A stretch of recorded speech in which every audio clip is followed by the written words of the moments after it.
Hello everyone, welcome to another episode of Sports Busstop. My name is Nengi Sajimola, but you can call me the Sports Amazon, and as usual, we're always two. Lisa is here. Lisa, how are you doing? Hi, I'm fine. Hello everyone, welcome to Sports Busstop. I am Lisa, your sports talkative. Absolutely. Lisa, I don't miss you. Before we start, I think that we should greet the Arsenal fans. Yeah, so Arsenal fans Sunday. I know she'll be interested. That's why I said it. I know she'll be very interested. Please, please. Can you be 2 goals up and the next thing you end the match with a draw? Arsenal Kwenu. When I think I'm going to win league. I beg. We are not here for you people. But what they call it again? The bottling company. Bottling company. Arsenal bottling company. Actually. I didn't see the game, but I saw the full-time scores. And when I saw the time at which Wolves equalized 2-2. Actually, I was at the equalizer. That was one of the most beautiful own goal ever. But anyways, we are not here for you people, like I said. Yeah, we're not here. But let's just see how this we hail you people, okay? Arsenal fans. I know it is tough at this time, but you are tougher. Please carry on. Yeah. We believe in you. Anyways, we're here to discuss some specific topics today. And we promise it is going to be a thrilling episode from I and Lisa. So let's start off from the NBA. We're going to start from the All-Star Games, which took place last weekend. Yep. Let's talk about the All-Star Games. How would you rate the success of this year's All-Star Game? How would you rate it generally? Okay, well, generally, I think this year was better than last year, 2025, because I remember the 2025 NBA All-Star Game. There were lots of politics, lots of woke agenda that was going on in the All-Star Game. And this year's rating was really high, 8.8 million. I mean, 8.8 million viewers tuned in. I think I was part of the 8.8 million viewers that tuned in to watch the All-Star Games. But it was really interesting. But I feel they can do better, actually. They can do better. I mean, they can improve. Compared to the previous All-Star Games where we had the LeBron, the Shaquille O'Neal, it was way more interesting. But this is improvement, though. No. Since you said it's actually better than... It's actually an improvement from 2024, 2025, especially last year. Last year was like a flop. But this year, they did better. I mean, they brought in new rules that really added spice to the NBA All-Star Game, introducing Team World, Team USA, Team Stripes, and all that. So it was really fun. I mean, it's a game where all-stars, as it said, you know, players, top players from different conferences, from the Eastern Conference, from the Western Conference, come together to just, you know, have fun on the court of play and, you know, just give us a little bit of show. And they did a slam dunk competition. It was so interesting. I feel the All-Star Game is really, for me, it's losing its rep. Well, I think that is why they are trying to make it more entertaining. I think that's why they are trying to spice things up. Why not just go back to the previous rules? It's part of the NBA tradition when it comes to the All-Star Games. Now, taking them back, going back to the old rules, there would be no difference watching the normal NBA Eastern and Western Conference play against each other. No, I don't agree with that. All-Star. I don't agree with that. I feel like there will be no difference. I would not tune in to watch any All-Star game. If they go back to the old way they do, I will not tune in. I'm serious. And mind you, oh, look, when it comes to the NBA All-Star games, there are things that I look forward to. Number 1, the slam dunk contests. Number 2, the Shooting Stars Challenge contest. Yeah, actually, that was fun. Number 3, the 3-pointer contest. Those are the 3 things I look forward to whenever it is time for the NBA All-Star Weekend. And sometimes, the main games are not really my business. It's not really my business. Oh, but these 3 things I mentioned. Okay, so you're just there for the fun and the pizzas. And I want to talk about the 3 of them side by side. Yeah. For the slam dunk contest, look, I was impressed by Keshad Johnson of Miami Heat. That boy impressed me so much. Like the energy that he brought to the court, the vibe that he brought to the court. Before he would dunk, he would dance. Yeah. After dunking, he would dance. And then again, he came in, while they were introducing him, he came in with rapper E40 Now, he dunked over that rapper. The first time he missed it, but the second time he didn't. And while he dunked over the rapper, of course, he gave a pose for the camera. It was so good. In fact, his dancing alone, even if he didn't dunk, you see, his dancing alone won it for me already. Although, Carter Bryant, he tried a lot. Yeah, like, he did so well. But in the very last phase of the dunk between himself, the dunking contest between himself and what's his name now? And Kesha Johnson. Yeah, Kesha Johnson. He flopped at those last stages. So, but overall, I think Kesha Johnson was it for me overall. But I think the Kesha Johnson dance, it was lovely. No. It brought the energy. I think he tried to copy the Globetrotters. It was so lovely. The dance was so lovely. I don't care who he was trying to copy actually, but it just brought that energy. No, but the energy was there. Because ordinarily, everybody would have just walked in on the court. Yeah, dunk, the dunk and everything and walk away. But he brought in that vibe. Yes, he brought the vibe, he brought the energy. So I was very excited. So even if he didn't dunk well, he was already a winner for me. But besides that, like I said, I wanted to talk about these three things side by side. Three-pointers. The three-pointers challenge. Damian Lillard. Damian Lillard for the third time in a row. For the third time.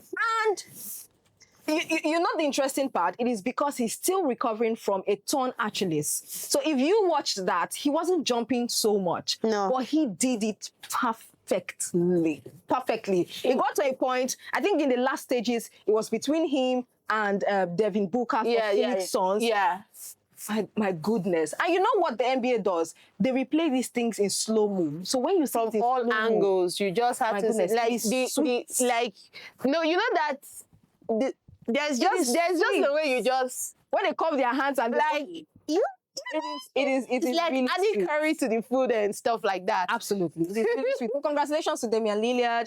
And the last one I said I was interested in watching was the Shooting Stars challenge. Competition. Team Knicks. The New York Knicks team. Yeah. Comprised of Karl Anthony Towns, Jalen Brunson. and Jalen Brunson. Oh, they did so well with the shooting. They did so well. I was proud at that moment. So congratulations to all of them. So those are the three things I look forward to. And you got entertained, right? And I got entertained. I think I want to agree with you where you said that it was better. Yeah, the major games were better. It was than last year. Actually. Of course, that's the improvement. No, see, it was better than last year. Because we got to see more competition. These competitions you were talking about, I only saw the Kesha Johnson part, but those other ones, I actually lost interest at a point, and I just walked about. I can never lose interest. The main games that they played, I followed some of the games, especially the Stripe versus Ward team. It's balanced. So it was. It's balanced. I followed fun. She followed game. It's balanced. No, it was wonderful actually, but I think this year was really better because last year I followed a few of that. I was like, nah. I think the competition was there this year. I don't want to see this. We saw these guys really compete. No, Anthony Edwards at the end of the day won his the MVP award. Yeah. And then Victor Wembanyama. Look, that guy is who's that gold. Guy? Who's that guy? That guy is gold. Like gold. The skill, the rebounds, the defense. See, the defense. Dude, trying to steal you. Like, who you? Even Anthony Edwards had to say that, oh my goodness, Victor Wembanyama started this whole challenge thing. He started being competitive and they had to pick up. It's very fast. 3 points. I mean, they had to pick up very fast. Points. So I think for me, although generally I would say this year's NBA All-Star Games, I did enjoy it from the other perspectives. Yeah, I enjoyed and for the games also, I think it's balanced. Yeah, I enjoyed the main games, although I looked forward to seeing Chef Curry on the court, which was not possible. Giannis Antetokounmpo. Yeah, Giannis was they were off as well due to injuries and other issues, so they didn't play. I really looked forward to seeing them on the court, but overall, the NBA All-Star Game was a success. I mean, was. 8.8 million people tuned in to watch all over. It was a success. And it was better than what we saw in 2025. And I think it can only get better. With notable fashion step-ins.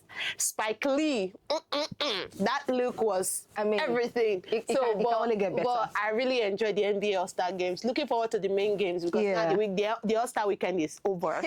And we are back to the Western Eastern Conference games. It is. Now, let's go ahead and talk about the English Premier League. Recall that we started with greeting Arsenal fans. No, but we are not talking about them. Special greeting. But then again, yeah, that's going to be our focus. Nehi Kaba. You know, who is Nehi Kaba again? It's Indian for last time I learned Spanish on this show. Now we have entered India. Nehi Kaba, Nehi. Listen, we cannot talk about you guys. I want to learn one first.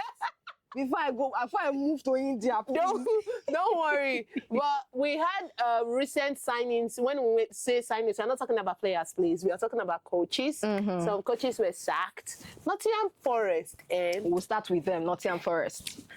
I think there's an in-management issue that is going on with Nottingham Forest because they had a coach that was really doing well last season, Santos Espirito. Yeah, Santos Espirito. He took them from the bottom, from being the bottom feeders to being part of the top 10. I mean, they did well in the previous season, and suddenly they, you know what, Espirito, come and go. Now, they've been sacking and employing players. Now, the latest one is the interim coach, Igor Tudor. Nottingham Forest is Victor Pereira. Yeah. Now, let me talk about this. Lisa, Sean Dyche is the third coach that Nottingham Forest has this season. This season. Nuno Espirito Santo, like you said, was there.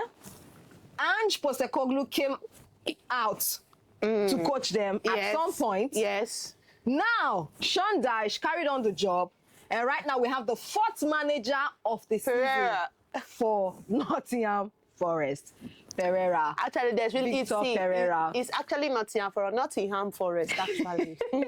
But they're in harm's way. They are in harm's way, and they need to get out of it immediately. No, but they already made the mistake. But when they sacked Santos Espirito in the beginning of the season, so it was already a big mistake for them, and they've not been able to find a good suit that could have brought in that spirit. Because Santos Espirito was doing a very great job with Nottingham Forest before. I don't know what he. Okay, I don't know what that man sing, because I wanted to say I don't know what he smoke, but anyways, he just woke up and said, Espirito, come and go. He poured Postecoglou, and I already knew that when they signed Postecoglou, I said Nottingham Forest, they go year word, and they're really year word. Now 4. Maybe before the end of the season, they will be counting 6. Now we've left the Nuno Espirito Santo, we've left the Ange Postecoglou, we've also left Sean Dyche. Now let's talk about Victor Pereira. Now I think that at this point, when you talk about Nottingham Forest getting an interim coach, Nottingham Hotspur getting an interim coach, it's about a quick fix. They want to fix things quickly. Now, Victor Pereira, Manchester United interim coach. Like Victor Pereira, right now, I think Marinakis thinks that he is the man for the job, because Marinakis, that's the owner of Nottingham Forest, doesn't want, he doesn't want that situation of relegation at this point. He doesn't want them to be relegated at this point. So he feels like he's making the right decision. Now, if you look at Victor Pereira, he did something very good for Wolves. Yeah, actually, he did. He got a hold of Wolves, made sure that they stayed in the English Premier League. Yeah. Which is an important part of why they brought him to Nottingham Forest to do that job. So I think that with the experience he got from Wolves, because he previously was not coaching in the Premier League, Wolves was his first tryout, and it was quite a success for him. So coming to Nottingham Forest, I think he would know what to do at this point. And also, Marinakis and Victor Pereira, I think they've worked together before. Yeah, that was in Olympiacos. So let's see how... I was about saying Olympiacos. Yeah. So let's see how this goes for Nottingham Forest And I mean, Nottingham of course, Forest is, I mean, the two teams that just had interim coach, Nottingham is just 2 points behind Tottenham Hotspur. Nottingham is 17, Tottenham is 16, and they are 16th. struggling to stay away from the relegation zone. So let's hope that Igor Tudor can bring, Igor Tudor's first test will be against Arsenal. Let's go to Tottenham. Tottenham was one. That's what I'm talking about now. Igor Tudor's first test is going to be against Arsenal. Thierry Robert coach, they wait for Arsenal, actually.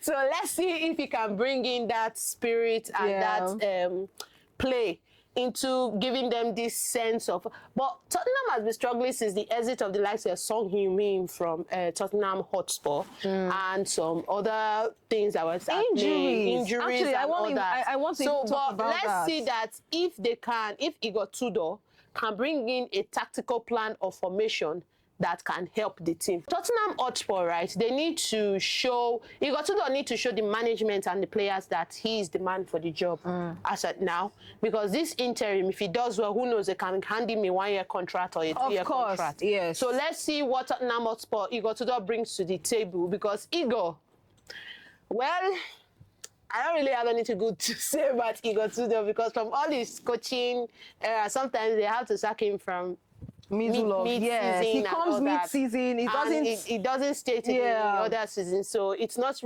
really a good one.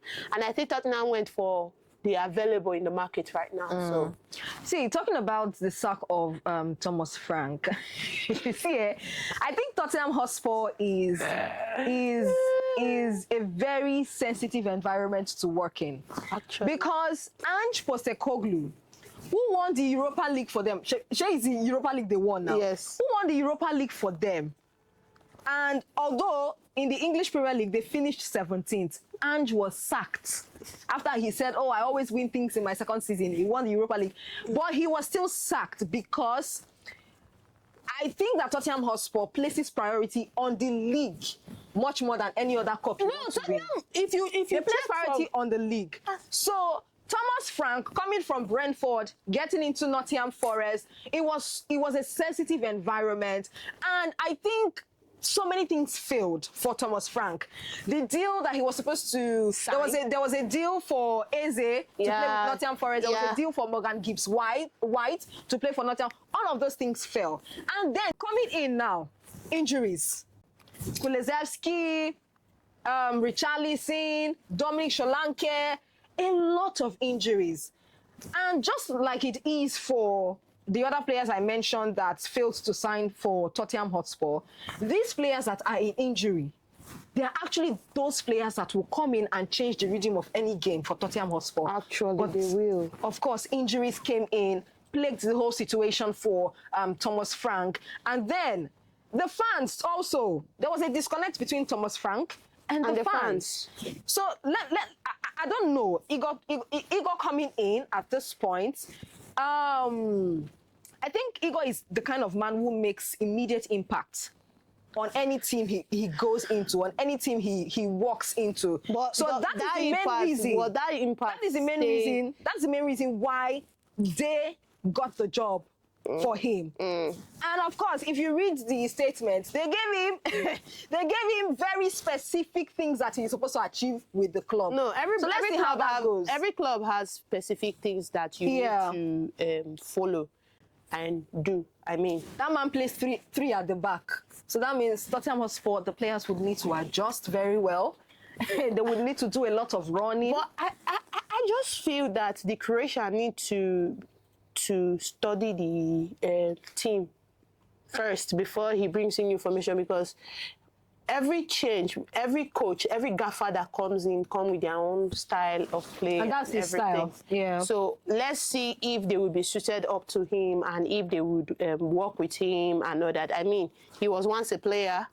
He played for Juve. He was once a player I think he even coached Juve. I think this man has had, this is his 12th job in 13 years. And I think the last time, it was just even 2025 before he left Juve also, if I'm not mistaken. No, yeah, so, he coached Galatasaray, Udinese, Olympique Marseille. So he has had an array of experience. But you know the EPL. Yes, you know the EPL is not like every other league. It does not have experience. The EPL is a competitive ground.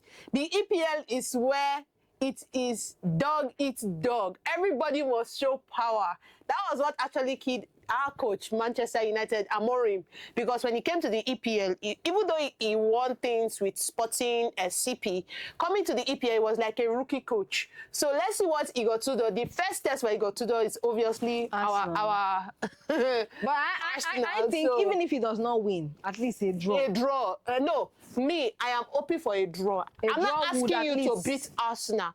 Just draw, make they continue the list points. But you know this thing about, oh, he does not have experience in the Premier League, it will be difficult for him. Vitor Pereira, who is now the coach of Nottingham Forest, didn't have experience before he got a hold of Wolves. Yeah. So that does not stop anyone from putting out a successful outing. But let's see if he can lift Tottenham from the relegation. So because they are just 3 steps away from being relegated. I think they're just 5 points above that. Yeah, like 5 points. So anything can happen right now for Tottenham Hotspur. Anything can happen. Yeah. Anything can happen. So true. Good luck to Pereira. Good luck to Igor Tudor. Saturday is a time where you'll be tested, and let's see if you will pass the test. Let's talk about the Edo State Games. The Niger Delta Games is for the Niger Delta region. One thing that makes the NDDC game beautiful is you get to see young players. You get to see people who are debuting for their states and who might possibly debut for the country. For example, my younger sister plays for the Edo State volleyball team. Yeah. And she was in the last game. They were kicked out by your lovely Bayelsa. Anyway, so I beg you, which guy swag with that? But anyway, so let's see what they can do as the host state, as the host city, to see if they can bring in the pizzazz. Setups are already going on. The opening ceremony is happening on the 20th of February. And I know it's going to be culture, because NDDC is a mix of culture. The NDDC game is a mix of culture, style, and palette, and every other. That's why it's in Niger Delta Games. But me, I'm looking forward to the lawn tennis competition. I'm looking forward to the track and field events, actually, because that's where you see athletes that you've never heard of before, because many of them are from the universities, secondary school, and they are debuting for their state with hopes that scouts will be around to, you know, pick them to represent the country overall. But it's a good initiative by the NDDC, and I'm looking forward to it. So, so let's see what will happen. And the Edo State Sports Commission, they have been doing a wonderful job, actually. I mean, doing some renovations to the lawn tennis courts, the swimming pool, the basketball court at Wirewood the basketball court, the swimming pools at the Samuel Gbemudia Stadium, putting some final touches to the Samuel Gbemudia Stadium, beefing up security and all that. And their camping and accommodation for players has been superb.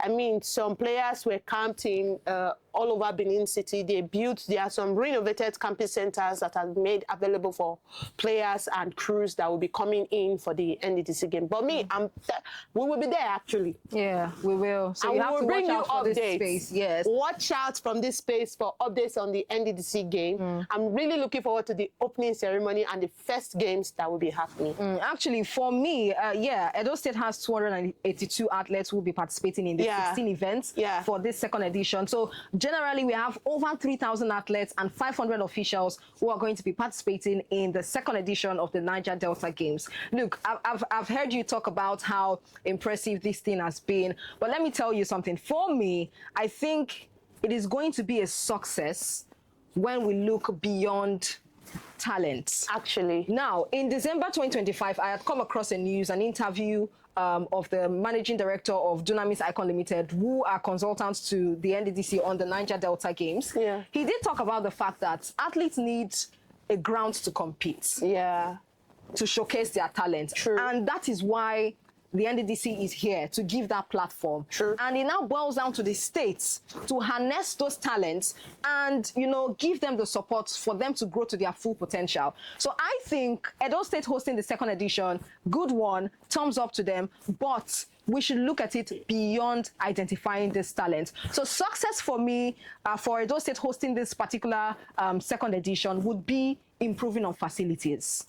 building academies. It would be supporting these athletes, a proper structure for welfare, for the athletes to gain exposure much more than the state. I think that would be success for me. Yes, the medals, of course, if they get to the top of the table, oh, wow, you know, impressive, very good, exemplary. But then we're looking for something that would have long-lasting impact, which is structure, to put structure in place. So yes, and you did make mention of scouting. Yes, the Niger Delta Games have a scouting committee. As at last year, 2025, it was Godwin Enekena that was in charge. Was the chairman of the scouting committee. They call it the Scouting and Mentoring or Mentorship Committee. And then the likes of Blessing Oburududu, Olympic silver medalist, was there last year in Akwa Ibom when Uyo hosted it. The likes of Mary Onyali also was there. Top names who would actually identify, you know, talent. Identification of talent is not our problem in this country, but sometimes I feel like there is a loop.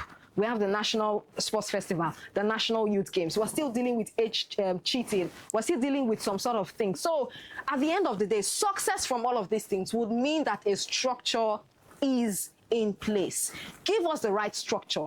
We don't want to, you know, keep saying, oh, 600 talents were discovered from last edition, 500 talents from last edition, and then we're not seeing the structure. It is only when we want to do something, we will now rush and do, you know, together. Yeah, together. And so I think this just boils down, when you talk about structure, just boils down to why many of our athletes and players are switching allegiance. It's just a sad situation because right now, what's our question? Who is next? Who is moving? Who is switching next? They had better pray to be who is switching next? That's the question. And the thing is that this switching, it comes at the cycle where we're supposed to be preparing for the Olympics. Now it is 2028. Favor Ashe has said, "Guy, I'm in Qatar," and then an NSC official has reported in the news.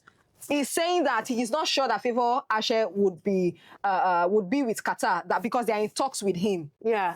According to the news. Which talk? And so you see, the thing is, we fail to plan. See, other countries plan. Nigerians, we react. Nigeria as a whole, the NSC, they are just reacting, while other countries are planning towards this thing. Because if really we are planning, if really we want to stop all of these things, we're supposed to be putting structure in place. Because that's what other countries are busy doing. Because at some point, when an athlete will say, who is paying my bills to go outside? Because we all know equipment will not get nothing. I leave Nigeria matter, maybe not go get it. No, we dey get it. We go see swallow, swallow painkiller. May our mind for calm down. Then we'll eat, and then we'll watch the drama play out, and then we'll talk about it. Because their matter not tire me. Actually, it's been a pleasure today on the show Sports Busstop. We've been able to touch different topics from the NBA All-Star Games to the EPL, the English Premier League, where we talked about Tottenham Hotspur, Nottingham Forest, the sacks that has happened, and the replacement. Then we went further to talk about the Niger Delta Games. But for today, we've been able to touch on some topics, and we do hope that you enjoy it. Please watch, like, share, subscribe. We want to also see your comments. Exactly. I mean, if we see your comments, we'll be reading out your comments to you, and we'll reply live to you as we are doing our videos. So drop your comments. Absolutely. So it's been a pleasurable time. Talking sports with Lisa. And it's been a wonderful time with the Sports Amazon show. Absolutely. We'll see you guys in our next episode. Bye, guys. Bye.